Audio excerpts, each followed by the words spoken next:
आम टीव्हीच्या sting operation नंतर भ्रष्टाचारी आरटीओ विरोधात सरकार ॲक्शन मोडवर. चौकशीसाठी एसआयटीची स्थापना, लाचखोरांना तुरुंगात टाकणार, परिवहन मंत्री प्रताप सरनाईकांचा इशारा.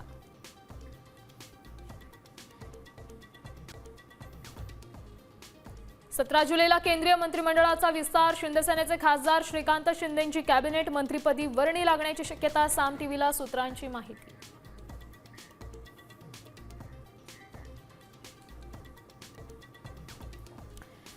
ऑपरेशन टायगरवर ठाकरे सेनेचा कायदेशीर पलटवार, 6 बंडखोर खासदारांना ठाकरेंचं पत्र. 10व्या कलमानुसार मूळ पक्षाच्या संमतीशिवाय शिंदेसेनेत विलीन होताच येणार नसल्याचा दावा.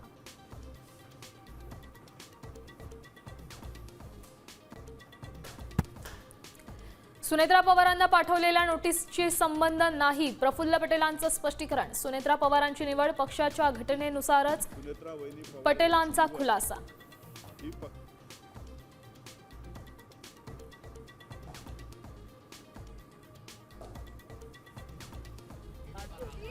नाशिकच्या भावली धरणावर पर्यटक कुटुंबावर गुंडांचा हल्ला, महिलेची काढली छेड, जाब विचारल्यानं गाडी फोडली. पोलिसांकडून 9 आरोपी ताब्यात, एक कुख्यात गुन्हेगार अद्याप फरार.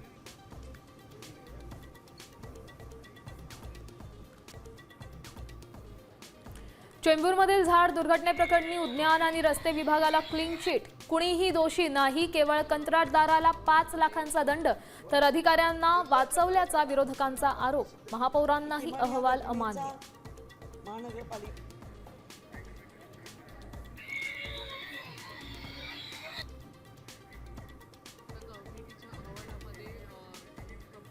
निर्लज्जपणे काल रात्री तुम्ही अहवाल प्रसिद्ध केला की किमान या घटनेचा महानगरपालिका